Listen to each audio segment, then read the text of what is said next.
Hello friends, welcome to exam. मैं हूं अरुणिमा और मैंने अपना career as a probationary officer शुरू किया था इंडियन ओवरसीज बैंक के साथ। और साथ ही साथ मैंने सिडबी में भी ग्रेड बी ऑफिसर के तौर पे काम किया है। Now in this video we are going to discuss about the expected cut off score sectional as well as aggregate. Okay, जो आरबीआई असिस्टेंट 2020 रिसेंटली हो चुका है। इसके पहले दो बातें आपसे कहना चाहूंगी। सी, ये एक प्रेडिक्शन है। No buddy can say, I can not say that ये जो मैं बता रही हूं ये पूरी तरह सही ही होगा। इससे ऊपर नीचे जा सकता है। दूसरी बात, कुछ तथ्यों को मैं रखना चाहूंगी, कुछ डेटा आपके सामने रखूंगी जिसकी मदद से आप खुद भी डिसाइड कर सकते हैं, एक आप भी अंदाजा लगा सकते हैं। दूसरी बात जो मैं कहना चाहूंगी, इसके पहले मैंने जिस दिन एग्जाम हुआ था आरवी असिस्टेंट 2020 का, उसमें मैंने डिस्कस किया था उस एग्जाम की एनालिसिस और गुड अटेम्प्ट्स। कई कमेंट्स से मुझे ऐसा लगा कि गुड अटेम्प्ट्स को आपने ये समझ लिया कि वो सेक्शनल कट ऑफ होगा। सी, गुड अटेम्प्ट्स मतलब उस पर्टिकुलर सब्जेक्ट में जिस तरह के क्वेश्चंस आए थे, अगर आप अच्छा कितने मार्क्स आप लेके आएंगे तो उसको अच्छा स्कोर माना जाएगा। और जरूरी नहीं है कि पांचों सब्जेक्ट में आप जो बेस्ट स्कोर एक्सपेक्टेड है वही लेके आए। ठीक है, तो पहली बात तो कि वो सेक्शनल कट ऑफ नहीं था, वो गुड अटेम्प्ट्स था। मतलब जो बेस्ट ऑफ द कैंडिडेट्स होंगे वो उस सेक्शन में कितना लेके आएंगे। सो क्विकली मैं यहाँ पे, मेरे ख्याल से मैंने क्वांट में 26 लिखा था आउट ऑफ 40, रीजनिंग में 28 and general awareness, computer awareness और इंग्लिश, इन तीनों में मैंने 30-30 कहा था आपको। और टोटल जो एग्रीगेट स्कोर कहा था 144 प्लस। ठीक है, इसका मतलब ये नहीं हुआ कि आपका क्वांट का कट ऑफ 26 जाने वाला है, sectional cut off. No, not at all. कहीं ना कहीं शायद मैं सही से समझा नहीं पाई। क्वांट में जिनका बहुत अच्छा पेपर हुआ होगा और जिनका 26 प्लस आएगा, उसको हम गुड अटेम्प्ट्स मानेंगे। दूसरी बात, अब किसी एक कैंडिडेट का सब में जरूरी नहीं है कि द बेस्ट आए। सो क्वांट में मान लो किसी को 13 मार्क्स आएंगे, तो ये जो 13 का गैप है वो कहीं ना कहीं किसी और से उसको कंपनसेट करना पड़ेगा। भाई क्वांट में आप वीक हैं तो क्वांट में आपके कम आएंगे, लेकिन हो सकता है इंग्लिश आपकी बहुत अच्छी हो, किसी का इंग्लिश में कम आएगा तो हो सकता है उसका क्वांट में ज्यादा आए। दूसरी बात, अब ये जो 144 मैंने एग्रीगेट स्कोर की बात की थी कट ऑफ, यहाँ पे भी आप देखेंगे तो लास्ट ईयर मुंबई का कट ऑफ था। Last year means 2017। ये मैंने क्यों कहा था और आज भी मैं इस पे स्टैंड करती हूँ, और आपको समझना पड़ेगा कि ये किस तरह से काम करता है। सो कुछ डेटा आपके सामने। 2017 में मुंबई का जो कट ऑफ था 106 था लगभग। और मेन की मैं बात कर रही हूँ, अभी फाइनल कट ऑफ पे अभी आएंगे। और कोच्चि तिरुवनंतपुरम का 126 था और दिल्ली का 121 था। मैंने सारे जगह का नहीं लिया है, इन तीन जगह को लेकर के हम समझने की कोशिश करेंगे। सो जो रेंज थी 106 से लेकर के 126 था। अब जो ये 144 है, क्योंकि हर स्टेट में अलग अलग नंबर ऑफ वैकेंसीज होती हैं, तो हर स्टेट का अलग अलग कट ऑफ जाता है। अब मैंने 126 मतलब हाईएस्ट को लिया, जो हाईएस्ट कट ऑफ थी उसको लिया, उसके हिसाब से मैंने 144 किया। मतलब कि ये कोच्चि तिरुवनंतपुरम या जहां पे नंबर ऑफ वैकेंसीज कम है वहां के लिए लिया। सो मैंने मैक्सिमम जो कट ऑफ स्कोर जाएगी, ताकि मैं ये नहीं चाहती हूं कि आप एक बॉर्डर जोन में रहें, आपको सेफ जोन में रहना पड़ेगा। अगर आप मुंबई से फॉर्म फिलअप कर रहे हैं तो इस 144 को अकॉर्डिंगली आप कम कर लें। मतलब आप भी यहाँ पे जैसे 106 टू 126 का रेंज था, 20 मार्क्स का रेंज था, तो इसको आप कहीं ना कहीं एक रेंज बना लें कि ये कम 120 टू 144 के रेंज में रह सकता है। जहां सबसे ज्यादा नंबर ऑफ वैकेंसीज होगी वहां इतना होगा, और जहां सबसे कम होगी 144 प्लस होगा। ये 144 प्लस जो होगा वो हाईएस्ट, हायर साइड वाला ये होगा। पहली बात तो ये। दूसरी बात, आपको मेरे ख्याल से क्लियर हो गया होगा कि ये सेक्शनल कट ऑफ नहीं था, ये गुड अटेम्प्ट्स थे। अब क्या बेसिस है, मैं ये नहीं कह रही हूं कि मैं जो ये एक्सपेक्टेड कट ऑफ बता रही हूं आपको ये यही होगा, इसमें ऊपर नीचे नहीं हो सकता है। लेकिन बेसिस क्या है मेरे ये कहने का?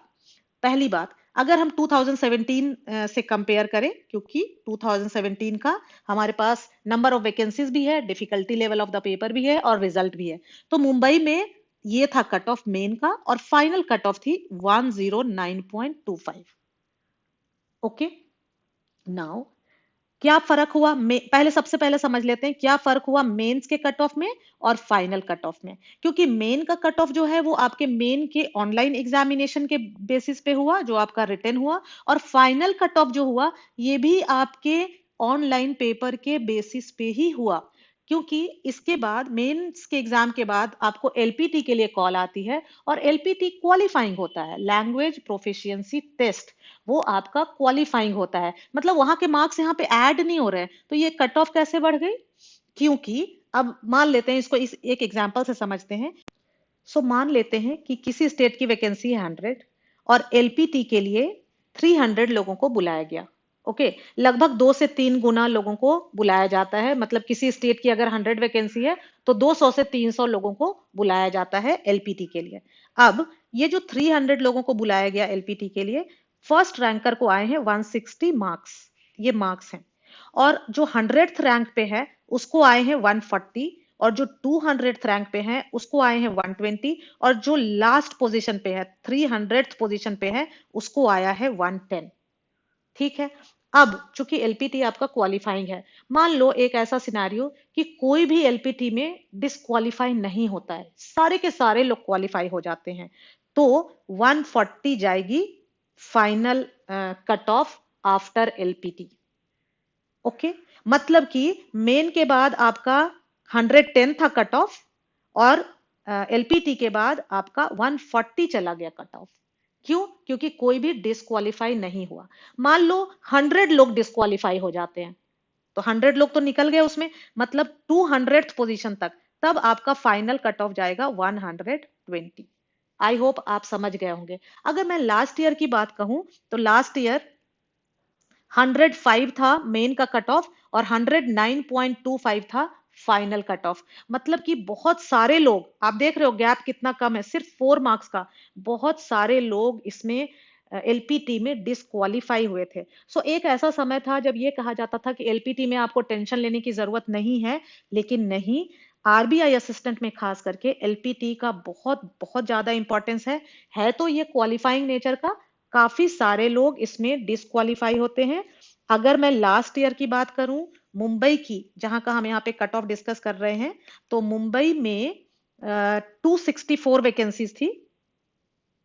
So number of vacancies 264, LPT को बुलाया गया था 666, और इसमें से 213 लोग डिस्क्वालीफाई हो गए थे।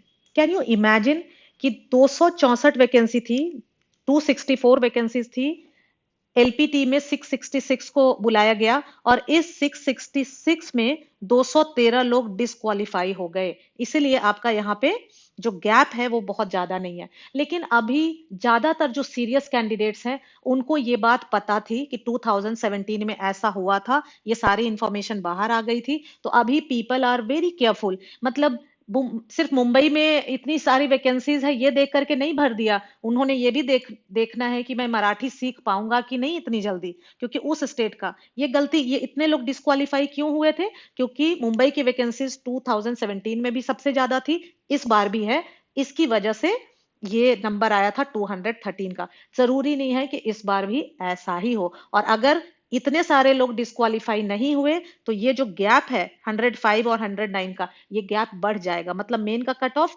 से फाइनल कट ऑफ ज्यादा जाएगा। दूसरी बात यहाँ ये भी मैं डिस्कस करना चाहूंगी कि वैकेंसीज, मैं यहाँ पे मुंबई और दिल्ली का एग्जांपल ले रही हूँ। यहाँ पे हमने कट ऑफ देख लिया, फाइनल कट ऑफ देख लिया। मुंबई में 2017 में 264 वैकेंसीज थी, इस बार 419 है, मतलब वैकेंसी का नंबर बढ़ गया, तो हो सकता है मुंबई का कट ऑफ नीचे चला जाए पिछली बार से। लेकिन अगर आप दिल्ली की बात करो, दिल्ली में 47 वैकेंसी थी, इस बार 34 है, तो यहाँ का कट ऑफ बढ़ सकता है। इसीलिए ये जो 144 प्लस है ये हाईएस्ट रेंज है। तो मेरे ख्याल से ये क्लियर हो गया होगा। जहां तक सेक्शनल कट ऑफ की बात है, पिछली बार 2017 में 14 कट ऑफ था, sectional cut of her subject का 14 था। इस बार क्वांट एंड जनरल अवेयरनेस में काफी सारे लोगों का कहना है कि बहुत डिफिकल्ट पेपर था, हम 15 भी नहीं कर पाए, 17 भी नहीं कर पाए, तो हो सकता है कि ये 11-12 मार्क्स तक चला जाए, या हो सकता है और भी कम चला जाए, या हो सकता है 14 भी रह जाए। लेकिन मैं मतलब कहूंगी सेफर जोन के लिए 14-15 के आसपास आपका सेक्शनल कट ऑफ रहेगा। हो सकता है जनरल अवेयरनेस और मैथ्स में ये 10 to 12 के बीच में भी आ जाए। नाउ लेट अस सी एलपीटी। ये एलपीटी होता क्या है और कितना इंपॉर्टेंट है। नाउ यहाँ पे ये डेटा देखने के बाद आपको पता चल ही गया होगा कि एलपीटी कितना इंपॉर्टेंट है, ये लैंग्वेज प्रोफिशिएंसी टेस्ट कितना इंपॉर्टेंट है। सो अपने नेक्स्ट वीडियो में हम ये देखेंगे कि एलपीटी के लिए हम अपने आप को कैसे तैयार करें। अगर उस लैंग्वेज पे मेरा कमांड है तब हमें क्या करना चाहिए, और अगर हमने किसी दूसरे स्टेट से नंबर ऑफ वैकेंसीज देख के फिल कर दिया है तब हमें एलपीटी के लिए कैसे तैयारी करें कि कम से कम हम डिसक्वालीफाई ना हो जाए। In the end, important information for you. First, all mock tests are free at iExamB. Almost 70 plus exams के लिए mock tests free available हैं iExamB पे. Second, we offer online courses for RBI grade B, SEBI grade A, NABARD A and B, NHB, PFRDA, JIB, Bank PO, Bank Clerk, Bank SO, EPFO, LIC, FCI, UKAO. So if you are preparing for any of these exams and you need guidance, you can call us at 9205524028. सो सीधा आपको enrol करने की जरूरत नहीं है, आप पहले demo classes देख सकते हैं कि यहाँ पे क्या क्या चीजें अवेलेबल हैं, किस तरह की क्लासेस होती हैं, किस तरह के वीडियोस हैं, नोट्स हैं, क्वेश्चंस हैं, each and everything, all the information you will have. You can actually watch some of the videos and some of the live sessions, and then you can take your decision. Also, I would like to tell you about the faculties of iExamB. So most of the faculties are actually ex-bankers, and at this moment, आज की date में वो full time iExamB के साथ में है. So आप देख सकते हैं doctor Sanjeev Sharma, he is ex CGM RBI, CP Joshi ex AGM RBI, Prachi Agarwal, she was not a banker, but she worked with CARE Ratings and she's very good in finance and management. Karan Sardana, he has more than 12 years experience in this field, in this teaching advanced and quant and these quant for banking. Garima Srivastav, she joined the Bank of India as a probationary officer and also worked there for 6 years. This is me, Arunima Sinha. I also worked with two banks for 10 years. So since these faculties themselves had actually cleared these exams, क्योंकि उन्होंने खुद ये exams clear किए हुए हैं and साथ में बैंकों में काम भी किया हुआ है, तो they have a lot of information and that expertise which can help you clear the exams. So ये काफी हेल्प करता है. So if you need guidance, you can enroll for iExamB courses. So thank you friends. Thanks for watching.